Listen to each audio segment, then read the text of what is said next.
It's springtime in Kentucky. Let's cap the 11 race card for Keeneland on Saturday. Hi everyone, Matthew DeSantis here with NYRA Bets, here with another episode of Capping the Card, where I'm going to go through all 11 races on Saturday's Keeneland card, highlighted by the Grade 1 Jenny Wiley, as well as the Grade 3 Lexington Stakes. Now, before we get to those 11 races, I want to remind you to press that like button and subscribe to NYRA Bets YouTube today. Subscribing is entirely free of cost, just notifies you when new videos drop on the channel. We have race previews, full card analyses, handicapping and betting tutorials, weekly programs about the Derby and Oaks, and so much more. So make sure to press that like and subscribe button today. Well, like I said, welcome to Capping the Card. The premise is pretty straightforward. I'm going to go through all 11 races on Saturday's card. I'm going to give you my top selection, and I'm going to give you a value play. In some instances, the value play is a horse that I like underneath, a horse that I think will just outrun their odds, be used in exotics, exactas, trifectas, superfectas, that sort of thing. In other instances, it's a horse I think you really should consider using in your horizontal wagers, like pick fours, pick fives, pick sixes. Speaking of pick sixes, man, could we get a triple carryover? I don't know. There's a double carryover on Friday at Keeneland. That'd be amazing if there was a triple carryover into Saturday. But listen, it's going to be a lot of fun. And I'll be honest with you, this Saturday card is one where I'm going after a lot of big prices. There's a lot of double-digit morning line odds that I like. I'm really fading a lot of favorites in most of these races. I think the lowest odds of my top selection is 3-1 in one race. Most of my top selections are between that 9-2 and 8-1 range. My long shots in a lot of instances are 8-1 to 15 or 20-1. So, like I said, I think there's a lot of value to be had on Saturday in these races, some vulnerable favorites. There is going to be some weather on Friday in Lexington. Should be clear for Saturday. Something to keep in mind, though, for the track. Obviously, that area has gotten a lot of rain. The turf course has still been rated good. I would anticipate that's probably what it's going to be rated on Saturday. The track, I would imagine by Saturday, will be fast. We'll just have to wait and see. But listen, let's dive into this 11 race card with the very first one, which is a $30,000 maiden claimer for 3-year-olds and up, going 7 furlongs on the dirt. And right away, we're going to go against a couple of favorites. Why? Well, the number one, Warp 9, is your 2-1 favorite. This horse is 0 for 11, getting the job done. Admittedly, the last 2 times did have the drop down to roughly this level in class, but it was on the turf. This horse has been running on turf and synthetic, has not run on dirt since going all the way back to 2023. Kenny McPeak, the trainer, trying something new there. Generally speaking, when a horse is 0 for 12, I'm always going to find a way to try to get around them. The number 2, Citizen, is your second choice at 4-1. Again, this horse is 0 for 9, is making a little bit of class drop, but listen, has been running largely at like Remington Park. When you look at some of those maiden special weights at Keeneland, was simply never competitive in those spots. And yes, is taking the class drop for Steve Asmussen, but is also coming off a little bit of a layoff, having not run since January. As a result, I'm going to go with a bit of a price as my top selection, which is the number 3, Diver, at 8-1 on the morning line for Byron Hughes and Jimmy Graham. And this one, there's a couple of things that I like about this horse. And there's a couple of trends that this horse really represents at Keeneland right now. If you've been paying attention to this meet at Keeneland, one of the things you've seen is the transition of synthetic horses to either surface at Keeneland have been very successful. You've seen a lot of horses who last time out have been at Turfway Park or Gulfstream Park. They come to Keeneland. They've been winning on the dirt. They've been winning on the turf. So that synthetic to dirt angle, synthetic to turf angle has been very profitable. And it also speaks to the fact that there are a lot of horses coming off of long layoffs during this spring meet. Well, what does it mean if you've been running on the synthetic? It means you've been running. So a lot of these horses are just in better condition, quite frankly, I think, than some of the horses that might very well be more talented, but coming back from a little bit of a layoff. In the case of Diver, this is a horse that ran for the $30,000 tag last time out at Turfway Park, finished second to a horse, Spring Pride, who actually came back to win next time out. So that's, I think, very promising. The blinkers go on for this horse, which I think will help because this horse is maybe a little one-paced, but I think the blinkers will add a little bit more immediacy to the thing. You're going to see this horse transition over to the dirt. And again, I think from a pedigree standpoint, there's no issue there. The horse did run on the dirt once. It was a muddy sealed track, so I don't want to take too much it looked too much into that. It was against Open Maiden Special Weight Company up here in New York, and that was back in 2024 when the horse was part of Todd Pletcher's barn. But like I said, I think the combination of the transition from synthetic to dirt, the blinkers going on, the general trend that we've seen at this Keeneland meet with these synthetic runners really does point me towards a horse like Diver, who presents, I think, outstanding value at 8-1 in this race. Now, a horse that I think will give you a little bit more of a price, and a pretty big price, admittedly, is the number 8, Flying Ryan. This is a hard horse to get a handle on. The horse debuted for a $7,500 tag at Turfway Park back in January when the horse was part of Eric Foster's barn. Horse got off to a bad start, but rallied all the way up for third, got claimed that day, got stepped up to a maiden 15 basically, and really did no running. Then comes back in March, and the same thing kind of happens that you saw in debut. The horse gets off to a horrendous start, but the horse closes like gangbusters and gets up for third and only loses by a length and a half after being back 11 lengths early. I think part of that was that inside rail didn't really help that slow start very much, really got shuffled all the way to the back. So that's something to consider. The horse escapes the inside rail. Walter Rodriguez, who rode the horse that day, is back aboard. I actually think that's a positive. And, this is a horse that I just think is going to benefit from maybe the surface change a little bit, but also this horse has been moving up in class and actually ran a really good race for the highest tag to this point in its third career start. I think the cut back to 7 furlongs should be perfectly fine. I think this horse might actually prefer a one-turn setup because there might be a little bit more pace. That's something to note. The last time this horse ran going a mile, they went 1:15 and 1 to the 6 furlong mark. They were not flying. So it's not as if he was closing into this blistering pace. Hardly. He was actually closing into a really slow pace, which I thought was a real positive. He's 15-1. Listen, he's not a horse that I would necessarily say is a win contender in this race. I wouldn't necessarily use him on my early pick 5 tickets, but he's a horse to consider using underneath. That's probably going to really enrich your vertical exotics because Kathy Jarvis, the trainer, 0-23 this year. These are not big-time, high-percentage connections. So you're going to get a horse that I think is, going to be a big value. I should point out that last maiden 30 race, the horse earned a 62 buyer speed figure. Listen, that's right there with a lot of the other top contenders. So if this horse is able to transition that sort of a speed figure over to the dirt, I think there's a chance that this horse can come running and might really appreciate the one-turn setup here. I should mention John Ortiz's horse, Heat on Tap. John Ortiz had a big day on Thursday. If you were watching, Keeneland had a 54-1 winner actually in one of the races. Johnny Ortiz is a trainer I like a lot. And listen, he's a trainer who obviously with Quiet Side right now on the Kentucky Oaks Trail. He's had a rough go of things in 2025, just has not really been able to string together a lot of wins. Quiet Side's maybe been a little bit of the exception. Heat on Tap is a first-time starter for him. And I understand people are going to look at that bullet workout 3 back, but here's my concern with this horse. A, the dam is 0-for-6 with first-out starters. So plenty of opportunities to produce first-out starters, and you've not seen her get it done with her offspring. The second is, this is a son of Tappet. Now, Tappet stands for $185,000. This horse sold for $17,000.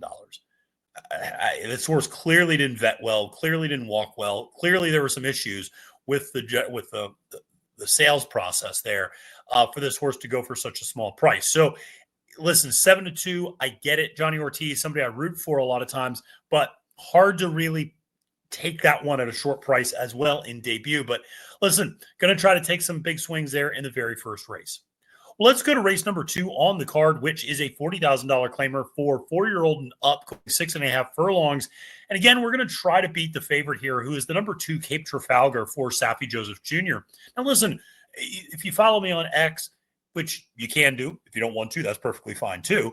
You know that one of my favorite stats to share is the annual reminder that Saffie Joseph Jr. does not win in Kentucky in big races. Now, that's not an indictment on Saffie necessarily or his ability to train, but just the fact that when he leaves the friendly confines of Florida, you just don't see him win a lot in Kentucky.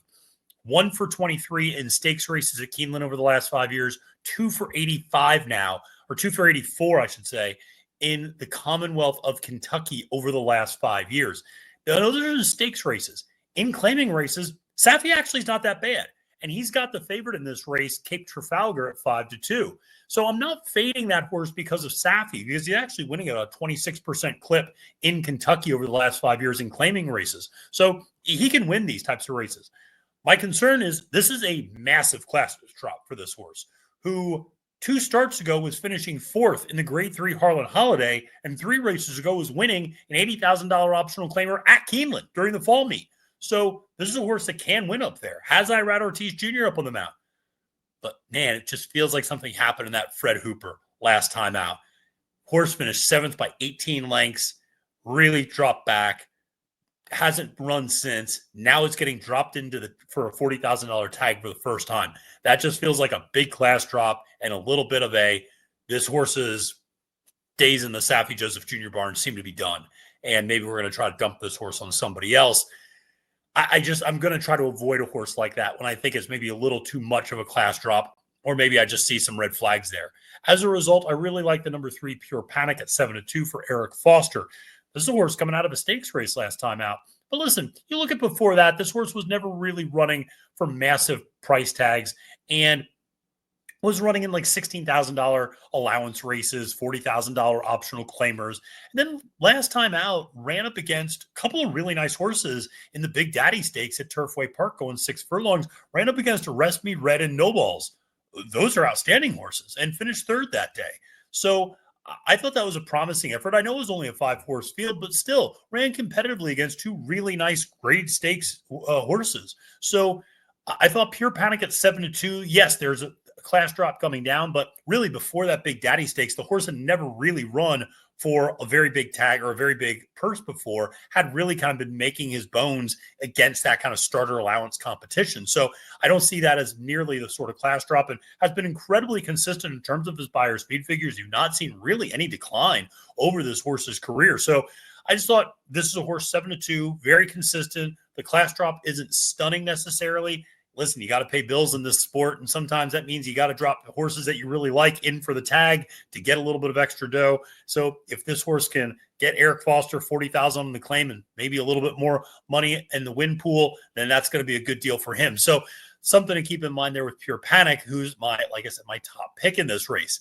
Now, in terms of my value play, it could have gone a few different ways. I always really like Tenebris, but that's a horse that is coming off again a little bit of a suspicious class drop, and dropped in for the tag against Optional Claiming Company and looked really bad last time out at Laurel. I just worry about that horse. I've always liked that horse. Mr. Bob for Mike Maker, another horse that I kind of like a little bit. And Maker in claiming races in Kentucky is always dangerous. Even Tagliatelle, I thought was a little bit of an interesting horse for Michael Tomlinson, second back from a little bit of a layoff. I thought that horse could present some interesting value. So I think there's a few different value options you could go with. Ultimately, though, I went to Regal Ray. And this is a horse coming off of a synthetic race last time out. But I think the horse's best efforts are on dirt. And that's evidenced by its career record. 0 for 3 on synthetic, even hitting the board. 3 for 6 hitting the board on the dirt with 2 victories, and then also winning over a wet track before. But this horse, I think, is in pretty good form and won a claiming 40 at Ellis Park 2-back, won a claiming 30 N2L 3-back at Ellis, and then went to the bench from August until March, so 7 months, and came back, ran in an optional claiming 40 without the tag, finished 6th that day, which was last. But listen, that was a race that was won by Nash by 4.5 lengths.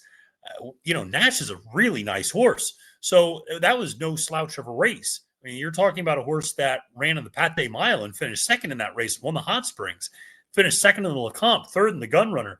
This is a nice horse for Brad Cox. So Nash kind of blew out that field. And then Chrysler, who finished 2nd that day, came back to win a turf allowance race next time out. So a couple of nice horses. You have a horse Beeline and Script in that race. So that was a good race at Turfway Park. Like I said, first time in 7 months, faded a little bit late. Okay, I'm not going to hold that against the horse. Now we're getting second back. The horse drops in for the tag, which is where I think this horse is probably most comfortable going that, into that claiming competition, that mid-level claiming area. You get the right distance for this horse, 6 furlongs, traditionally 7 furlongs. This horse has good speed, can get up front if he wants to, can sit a little off the pace if he needs to. He did win rating before back to break his maiden, so it doesn't need the lead necessarily. The outside post, I think, definitely helps.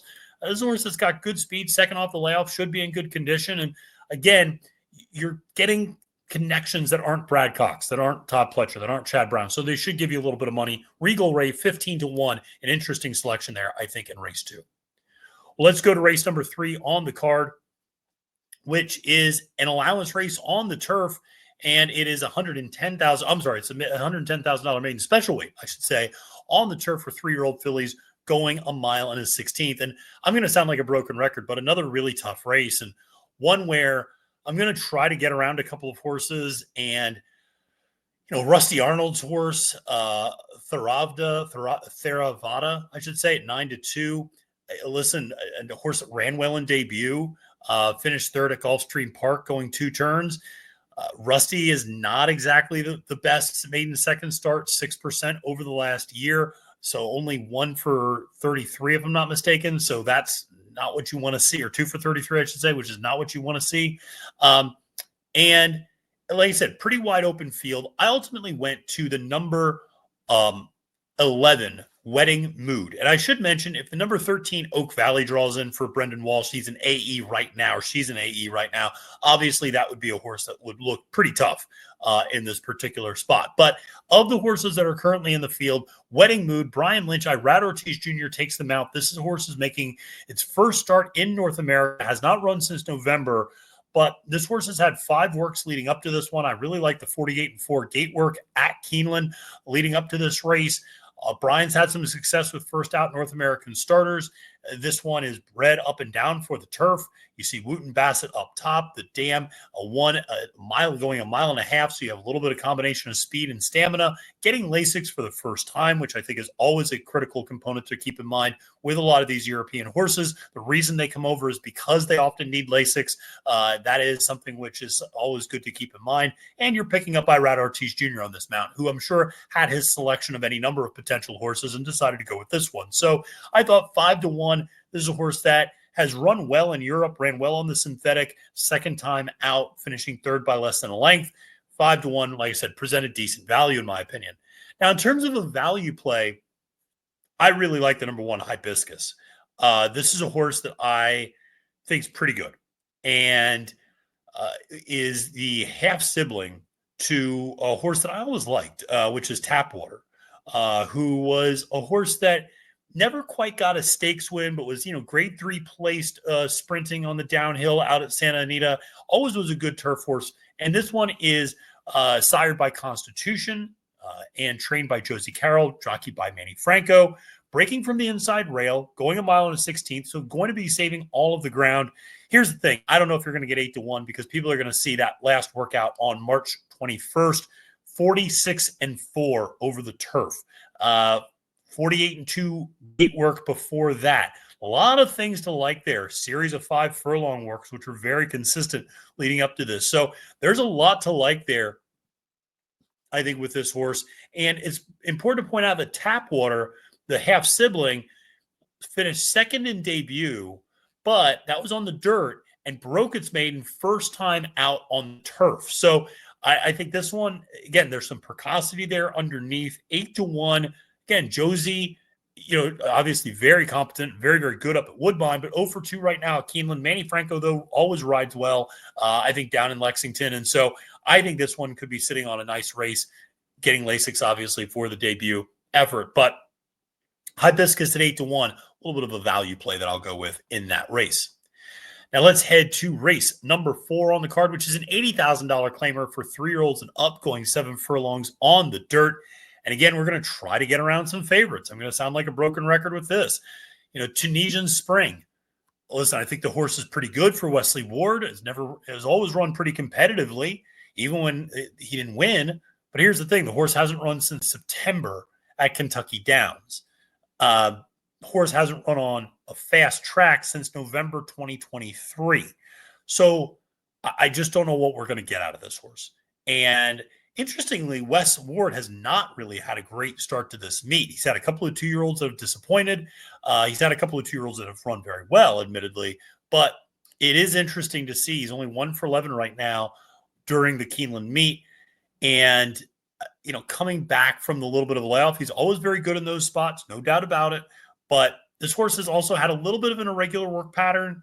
Has only had a few works coming back, worked out on February 28th, then on March 10th, then about 2 weeks off to come back on March 23rd, then March 30th, not worked since. Now, some of that might be due to weather in the Kentucky area, but still, Tunisian Spring at 5-2, I think, is beatable in this particular spot. Indy Magic, number 11 for Mark Cassie, makes some more sense, I think, obviously dropping down in class from Allowance Company into for the tag at 80,000. But again, the outside post position, I'm going to try to beat this one. And I'm going to try to use the number 3 Gold Brick to do it with Brett Calhoun. This is a horse that is making the class drop as well from facing Allowance Company. Really ran a nice race 2 back, I thought. In particular, finished second that day with Ben Curtis aboard. And Ben, I should mention, has been riding very, very well at Keeneland. So a hot rider. You have a trainer in Brett Calhoun, who is a 25% trainer on the year, always very, very good. Enters a lot of horses in Texas, the fairgrounds, that circuit, Oaklawn as well. But like I said, 2 back, ran a pretty nice race against Allowance Company, finishing second. And then last time out, don't be deceived by the margin of defeat, because he was in the race against Just a Touch. Just a Touch, of course, is the Brad Cox horse who ran in the Kentucky Derby last year, making a return, won by 10.5 lengths. So he finished second basically by 4 lengths, third by 4 lengths to the second place horse. So, he just got necked out for third as well. So I actually didn't think it was that bad of an effort in the grand scheme of things. Now we're dropping in for an $80,000 tag, fresh gelding there for the sire, for the son of Golden Sense, I should say. So, like I said, I think there are some things to like there with Gold Brick at 6-1 on the morning line. The horse has good speed, can sit a few different types of trips, can go to the front, can come from off the pace. So like I said, I think there's some things to like here about this particular horse.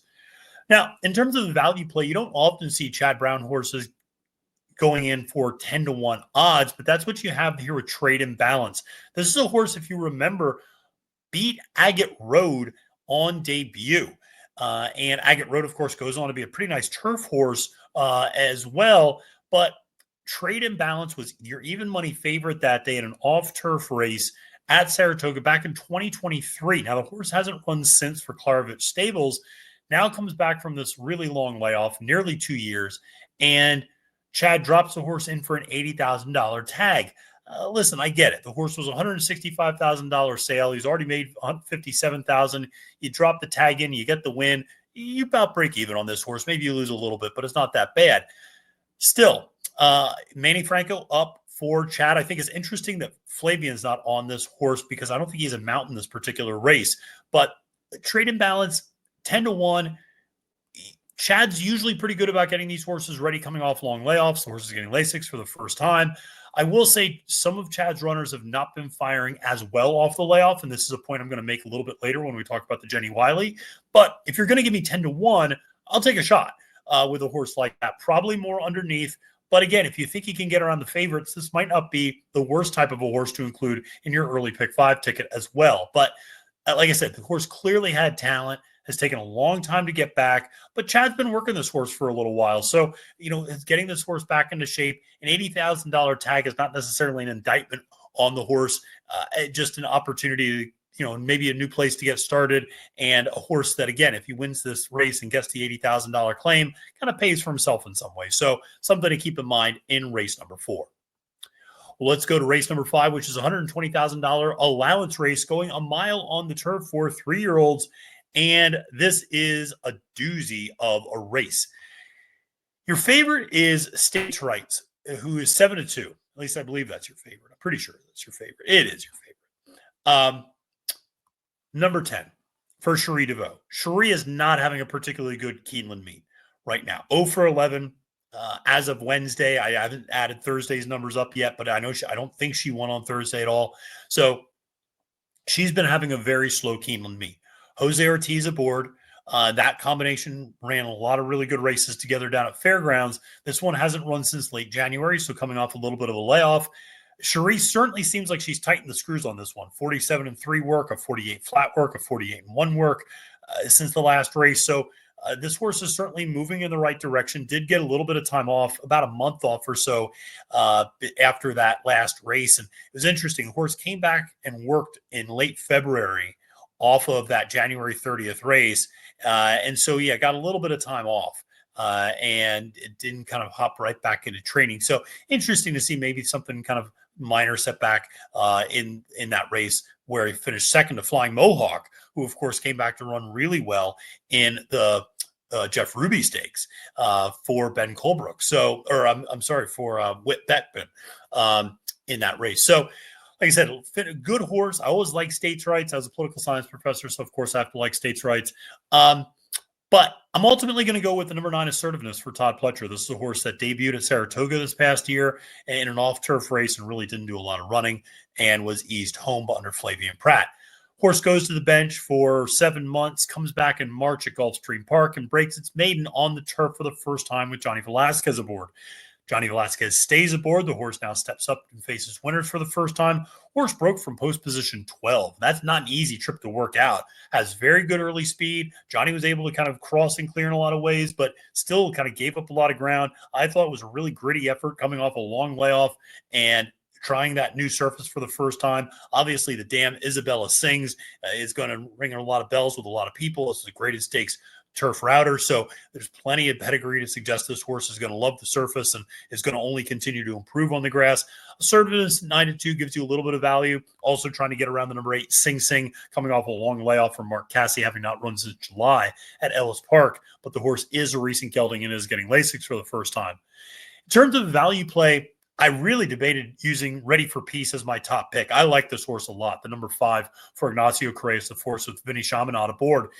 And part of the reason I like this horse is part of the reason I talked earlier about the synthetic angle. It's not so much that I think it's the surface, though I do think that's a little bit of it. It's what it represents, which is the horse is running.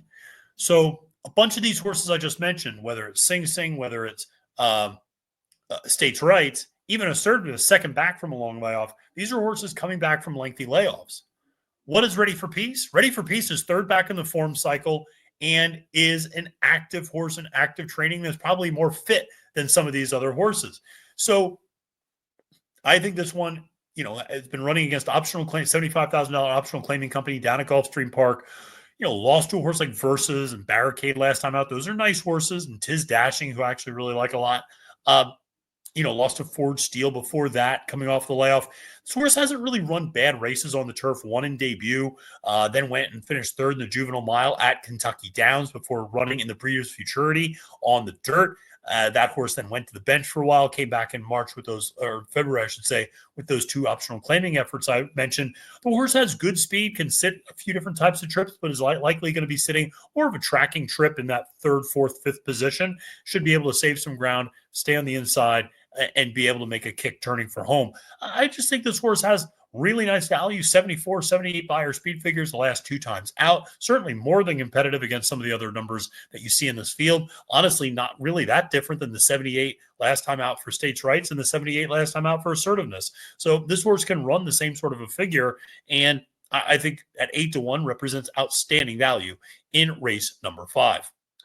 Well, let's go to race number 6 on the card, which is an $80,000 optional claimer for 4-year-olds and up, going 6.5 furlongs on the dirt. And this is the race where we're going to try to beat another heavy favorite, in this case, number 3, Speakeasy, for trainer Todd Pletcher. Irad Ortiz Jr. remains aboard. And if you remember, Speakeasy is the horse that debuted back in January and ran of 2024, ran a huge buyer speed figure, earned 100, and was slated to go to the Fountain of Youth, ended up scratching out of that race, not running again until July. I remember watching that July race in the picnic area at Saratoga, and I remember Irad really had to ride this horse that day, really had to get after this horse and really ride it, because at one point on the turn, I thought, man, this horse isn't going to get there. And eventually just class prevailed, beat a horse like Mariachi and edified. Mariachi came back to win next time out. Then Todd stepped this horse up against grade 1 competition in the A-Challenge Jerkins. The horse finished 9th in an 11-horse field, was really not a factor at all after being kind of sitting moderately close to that wicked pace that they had that day, going 44-1 to the half mile, going 7 furlongs.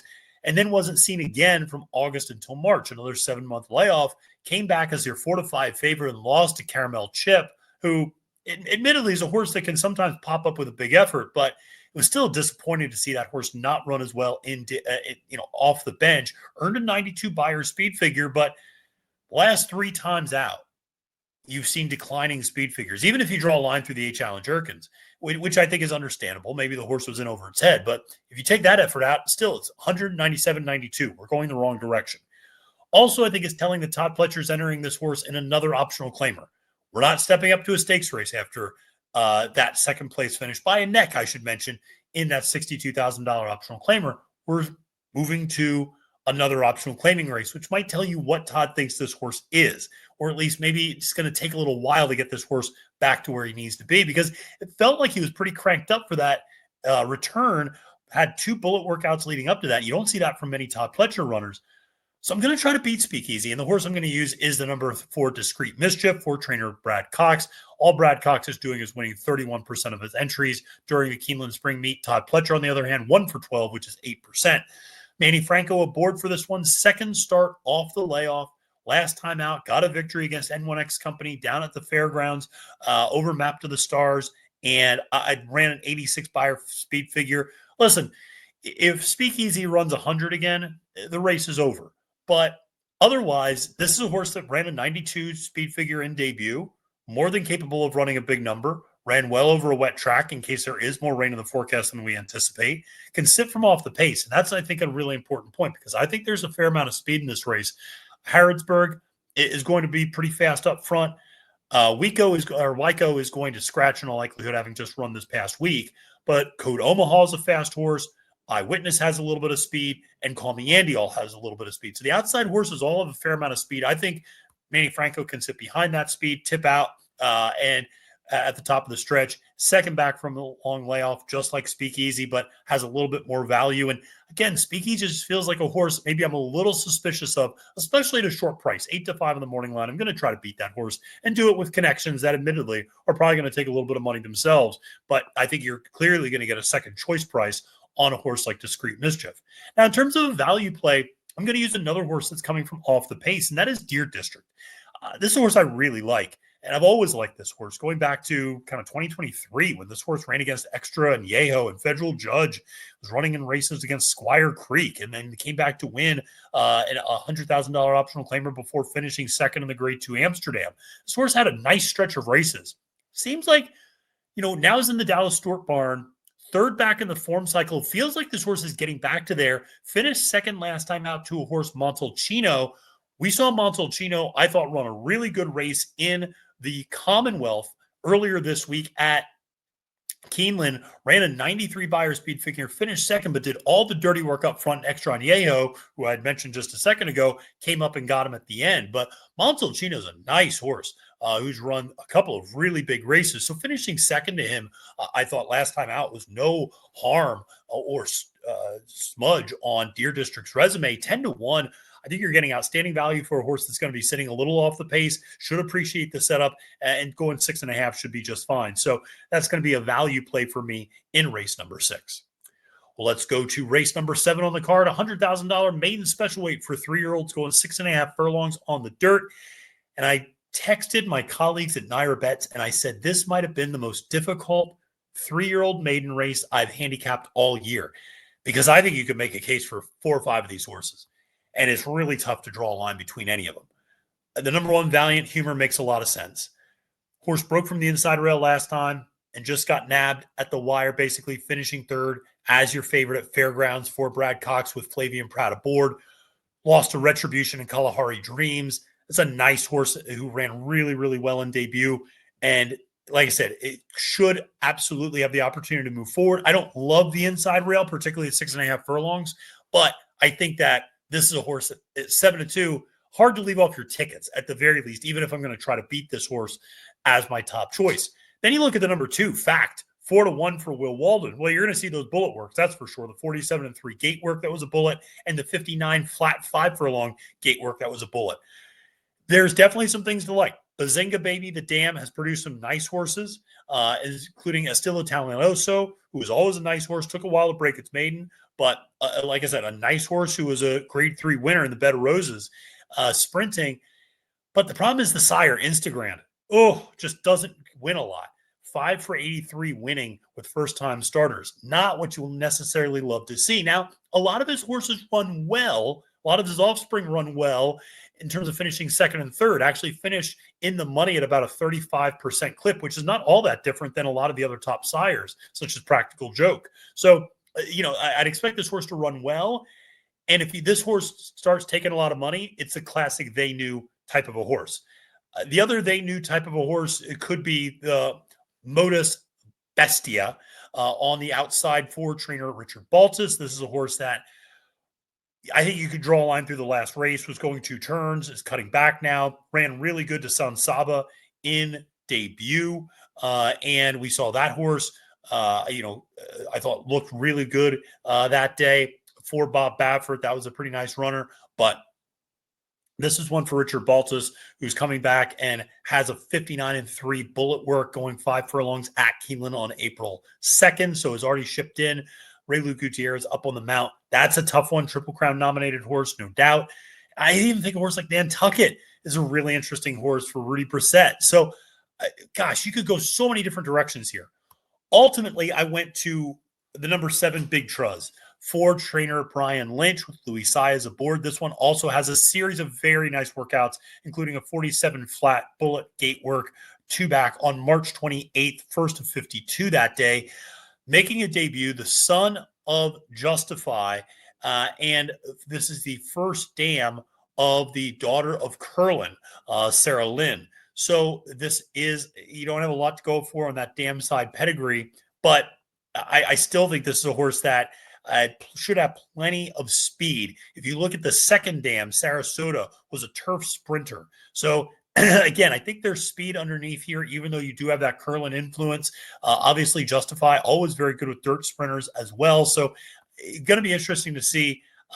This one's 6-1 on the morning line. Some nice works there down in Florida. And it feels like Lynch brought this one up to Kentucky and just kind of gave him a maintenance work out of the gate just to get familiar with it.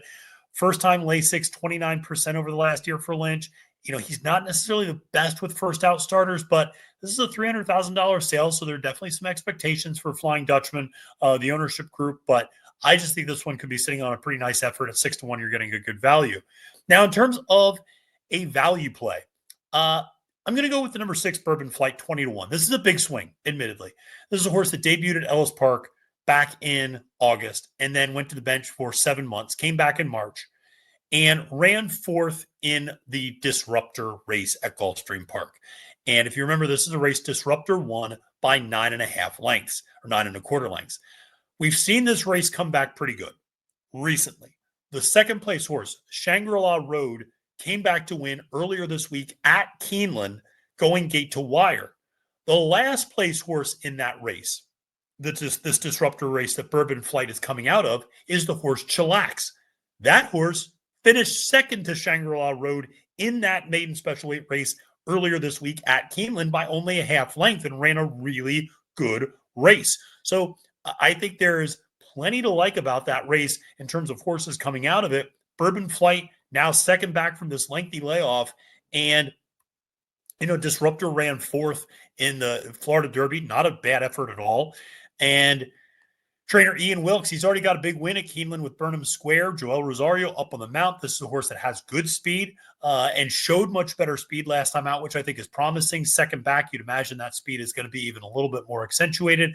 I think this horse at 20-1, I think could be an interesting horse to include. Sired by Mackenzie, I just think there's a lot to like here with this horse. So this is one that I'm actually going to probably be including in my late pick 5 ticket on this leg. This is a tough race.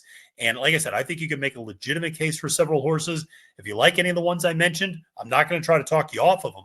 I just happen to kind of land on these as my top pick and value play, but I think I could have just as easily made a case for about 4 other horses in this race.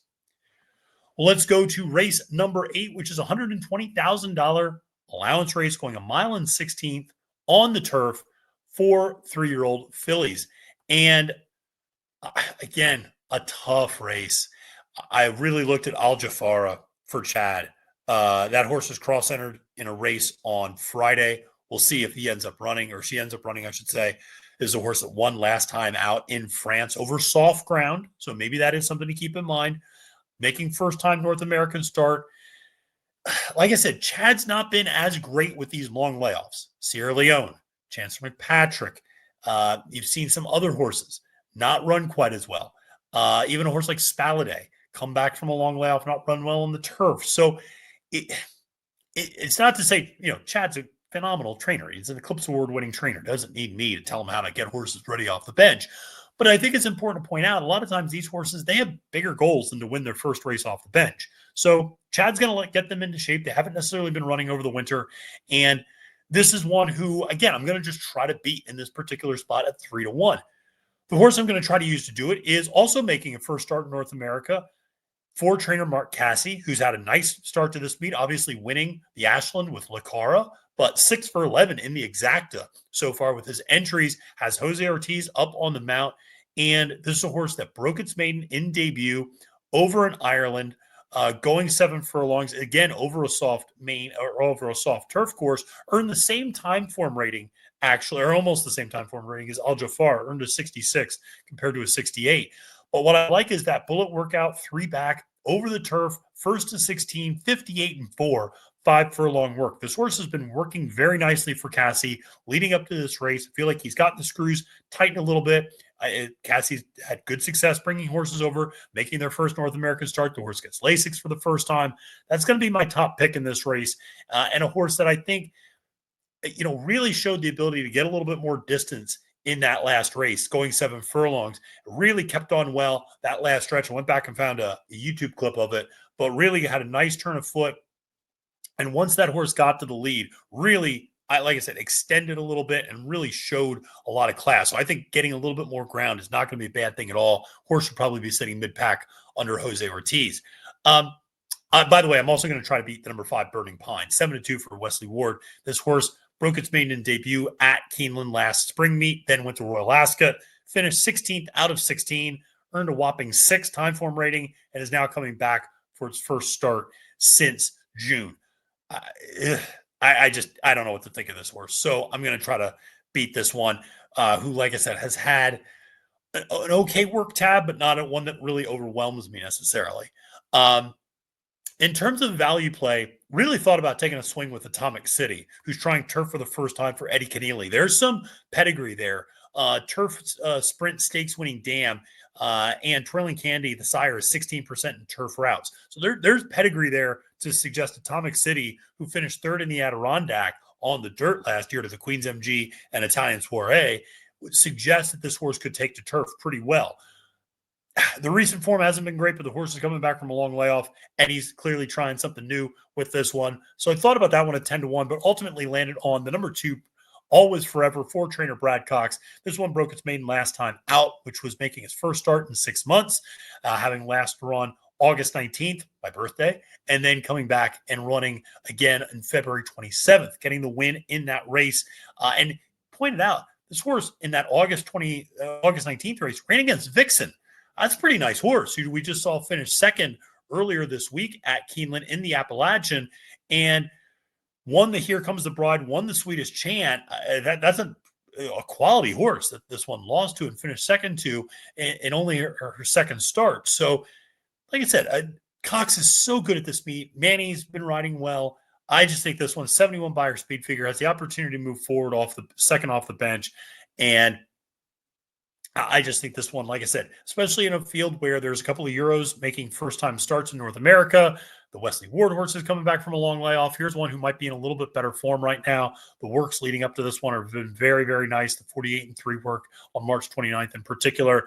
But this is absolutely a horse I'm including on my horizontal wagers, even though it's my value play in this race. I think this horse is a really legitimate win candidate. Well, let's go to the Grade 3 Lexington Stakes. And if you want an in-depth analysis of this race, you can check out our NYRA Bets YouTube preview of this one with myself, Kaylee Shapiro, and Ryan Anderson. Not a lot of speed in this race. And this is one where I think we might just go gate to wire. And if we do that, I'm going to go with the number 6 Gosker, 7-2 for Brendan Walsh. Horse coming off of victory last time out when this horse stretched out, sired by Nyquist out of the Tappet mare. There's plenty of suggestion, plenty to think this horse will love going 2 turns. I think this horse with our Rat Ortiz Jr. up is going to be the fastest one in the race. I know you have Prater to the outside for Chad Brown. That horse actually took maybe a little bit of a step back, and that race has not come back particularly strong that he won last time out. In terms of kinetic control, not running particularly well. Keeneland next time out. Bear Claw Necklace being a 50-1 long shot in the Wood Memorial before he scratched. So I don't necessarily have the highest opinion of the horses he beat in that last race. Whereas I think you look at who Gosker ran against, Ain't No Disco, back in December. The horse loses to Ain't No Disco in that race, finishes second, comes back a little bit of a layoff, 2 months, and beats a horse like Pitkin, who actually beat Disruptor in debut. So I thought this was a nice horse that he beat that day in Pitkin. And Brendan's had a nice start to this meet as well. Pair him up with Irad. Never a bad thing. They're just winning 60% of their races together at Keeneland this year. So not a bad deal. This one's 88 Beyer speed figure. Really doesn't need to improve that much, honestly, to get into further consideration for the win. And I just don't see a lot of speed. I think Flavian probably sits off of Gosker. And with Prater, I should say. So Prater just sits off of Gosker, I think, during the early part of this race. And I think you can see kind of a merry-go-round. Listen, when we talked about the Bluegrass, East Avenue was flying in that race, and he still nearly hung on despite jumping in the home stretch and also maybe being a little too far inside with the way the track was playing. But listen, you look at how this course is played. Lucara goes gate to wire in the Ashland. This is a course that can absolutely hold up front end speed. I just think Gosker gets out there. I think Irad's able to set the fractions that he wants, and this horse can go gate to wire. Took a long look at Kenny McPeak's horse Hypnus, getting the blinkers on, getting a little bit of a class drop, having last running in the Rebel and the Louisiana Derby against much better horses, going against the likes of Cole Battle and Matticat Road and Sandman and Tistastic and Chunk of Gold. Obviously, none of those horses are in this race. They'd all be odds on. Has a nice work, but I do think Hypnus likes an off track. Best performance of his career on an off track. The best workout he's had recently on a muddy track. So I think this horse does like the slop. The blinkers are coming on this one. Hopefully is more forwardly placed. I don't know if you're actually going to get 6-1 because there are going to be a couple of scratches in this race. Touchy as well as Rolando are not going to be running. So I don't think you get 6-1 on Hypnus, which is why I didn't include him as a value play in this race. I do want to say if you're playing this race horizontally, you got to include the number 3 Bullard. That's my second choice in this race. I love that horse. I'm including that horse on all of my tickets. So, yes, Gosker's my top pick, but I wanted to share with you Bullard's my second choice. Prater's my third choice. I like Bullard a lot, and I might just go too deep in this leg with Gosker and Bullard, try to beat Prater with those two. Really like that one quite a bit for Michael McCarthy coming in from California with Umberto Rispoli up. That's one stretching out, but son of gun runner should love to do it. Beat a horse like Matticat Road 2 back and just lost to Barnes going that 1-turn San Vicente last time out. But I think this horse is going to want to go 2 turns and is now finally back and training well. My value play in this race, though, is the number 5 Native Runner for Kenny McPeak. Infamously, I am never on the right Kenny McPeak horse. So the way to do it is to go with the biggest price at least. So if I'm going to be wrong, at least I'm going to be wrong swinging. Jose Ortiz up. I think that's notable because Jose was on this horse last time out when he won.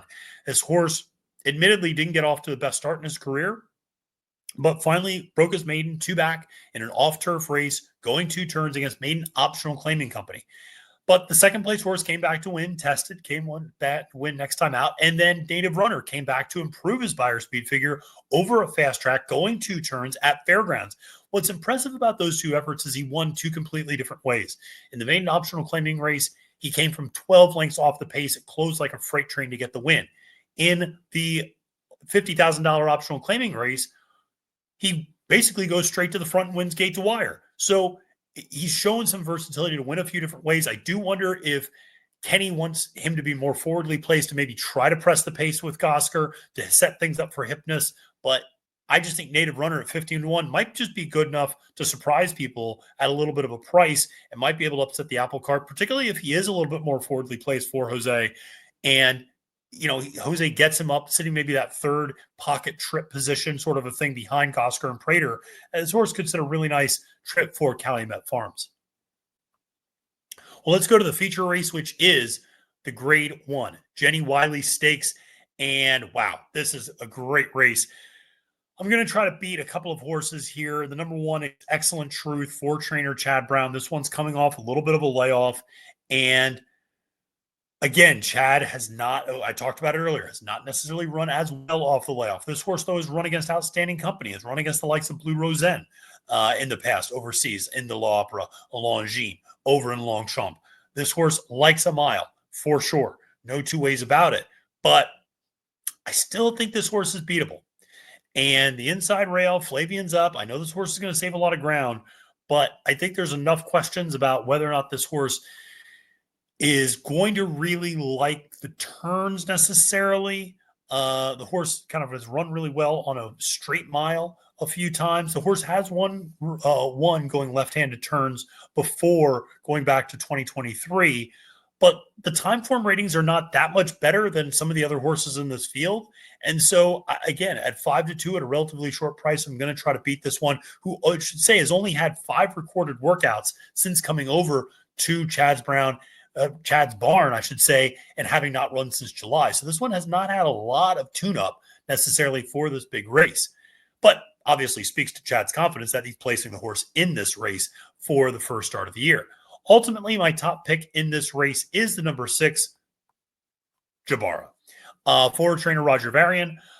I like this one a lot. This one, I know she was DQ'd 2 back in the Oak Tree and was placed second, but beat a horse, Rakaya, that day. Rakaya came back next start, came over to Santa Anita and won the Goldakova. Okay, this is a nice horse that she beat in Rakaya. The race before that, she finished second in the Falmouth Stakes, Group 1 to who? Porta Fortuna, and finished ahead of Rogue Millennium. Those are outstanding horses. Porta Fortuna might have been one of the best turf horses in the world last year. So Jabara is an outstanding horse. She goes to the bench from July until March. She runs in the Lady Wolferona for Roger Varian at Wolverhampton and finishes 4th that day. I didn't think it was that bad. It was a little bit of a tough trip too, really bottled up and could never really get into stride. And now you pick up Joel Rosario, second back from the layoff. I think this horse could move forward as a 4-year-old. Her 3-year-old campaign I thought was very, very impressive. I'm a big fan of this horse. If you can get 9-2, I'd take it because I think this horse, I know she's stretching out. She's going from, 6.5, 6 and, 7.5, 7.25. She's run a mile once before in that second place effort at Porta Fortuna, which I actually think is a very good sign. But here's the thing. European horses can usually get more distance here in the United States. European turf courses are infamously more taxing on horses. So horses that run a mile in Europe can usually get a mile and a 16th, a mile and an eighth here in the United States, where the courses are flat and they're less taxing. Over there, there's a little bit more undulation. The course can be a little bit deeper, the ground a little bit softer. So it can just take a little bit more out. Therefore, you can see horses that sprint like a Jabara, and she can absolutely get a mile here. So I think this one at 6-1, outstanding value, or at 9-2, I should say, outstanding value. In terms of a value play, listen, I could talk about Be Your Best, who's suddenly found new form under Saffie Joseph Jr., but we talked about what happens to Saffie's horses when they leave the state of Florida, particularly to come to Kentucky. So I'm not going to be using that one. My value play is more of an underneath play, but maybe with a little bit of money thrown in as a win bet. No-show Sammy Joe for Graham Motion and Manny Franco up. The number 9, coming off a layoff, having not run since November. But man, do I like this horse.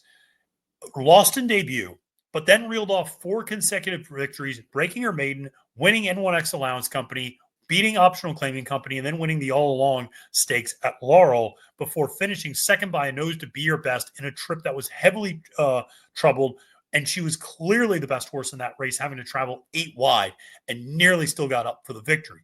I really like this horse for Graham. I think this horse takes a huge step forward from 4 to 5. She's lightly raced. She's only had 6 career starts, 4 victories. It's not uncommon. Yes, horses take a step forward from 2 to 3, from 3 to 4. It is not uncommon, though, for turf, fillies, and mares in particular to take a big step forward from 4 to 5 as well. And you typically see their 5-year-old campaign as their best campaign. I think this horse has never taken a step back in terms of buyer speed figures, has won and run fresh off the bench. I think this horse at 15-1, yes, this is a massive class test, But I think the fact that Grant Motion's putting this horse into a grade 1 race tells you how good she's training, tells you his opinion of her. And I think she's sitting on a big race of 15-1. So that's going to be a little bit of a shot downfield that I take in this race for the Jenny Wiley. All right, well, let's wrap it up with the final race in the card. Let's go to the bailout, which is a $50,000 starter allowance going 7 furlongs on the main track. And I told you, folks, broken record, going to try to beat a heavy favorite. Going to try to beat Sherbini here. I don't like this placement at all. This is a horse that broke her maiden and then went to a listed stakes, 2 grades 1s and a listed stakes. Now, she's grade 1 placed. She finished 3rd in the spinaway to Immersive and Quiet Side. Hey, those are 2 pretty good horses. One is champion 2-year-old, and the other is coming off consecutive victories in Oaks Preps at Oaklawn Park. So, pretty good losses right there. Then finished 5th in the Alcibiades, then finished 3rd in the Rags to Riches against Good Cheer. Has been running up against outstanding horses. Mark Casse brings her back. Wait a second, in a starter allowance race? Not exactly the most confident placement for this horse, who's also had a little bit of an irregular work tab, has been working on the turf, which sometimes is an indication the horse has sore feet because it's easier to work them on the turf, but has also had gaps then in the workout routine. Hasn't worked out since March 21st. Some of that could be weather, but I don't love this. So at 3-2, we're going to try to beat Sherbini. Bottom line. Who are we going to use to do it? Madeline's Promise, 7-2 for Dale Romans. This one's coming out of the Devona Dale, and dare I say it, the Devona Dale actually looks like a pretty important race. Why? The second place finisher, Lacara, wins the Ashland. The third place winner, Ballerina Doro, wins the Demoiselle. She already won the Demoiselle. She just won the Gazelle this past week. I love the cutback from a mile to 7 furlongs. I think that's going to fit this horse much better. Notice the victory was going 6.5 when they were running this horse at a mile and a 16th. The horse fades late, has outstanding speed. Corey Lannery up. I'm going to take a little bit of a shot with Madeline's Promise to try to beat the overwhelming favorite. Now, in terms of the value play, the number 2, Autumn Rhythm, 8-1 for Eddie Keneally. This is another horse with nice early speed. Doesn't need the lead by any stretch. Likes to usually come from a little off the pace and is in a race where a lot of horses are coming from off the bench. This is a horse that's been actively running for a while, run up against the horse Carson's Bay the last couple of times, who's gotten the best of her. But I think this daughter of Vacoma is going to like the distance, and I think can sit, like I said, a pretty useful trip, sitting behind some of the early pace. I think some of these horses that are coming off layoffs are going to be a little bit tired and leg weary coming down the stretch. Autumn Rhythm, 8-1. Like I said, I think there's a lot to like there for this particular horse. All right. Well, that is going to do it. We knocked it out in under an hour, 11 races, Keeneland Saturday. Hope you enjoyed it. Make sure to press that like and subscribe button today for NYRA Bets YouTube to get all of our great content. And remember, folks, when you're listening to this, the most important opinion is yours. That's always the most important opinion. I'm just a guy who's trying to help you out, maybe bring up some ideas, maybe connect you to some horses you did think of, you didn't think of, maybe solidify your opinions, or you go, I don't know what the hell this guy's talking about. And that's okay too. Listen, hope you enjoyed this episode. Best of luck. And like I said, make sure to press that like and subscribe button today. Until next time, friends, my name is Matthew DeSantis, wishing you a great and profitable day at the races and reminding you it's now post time.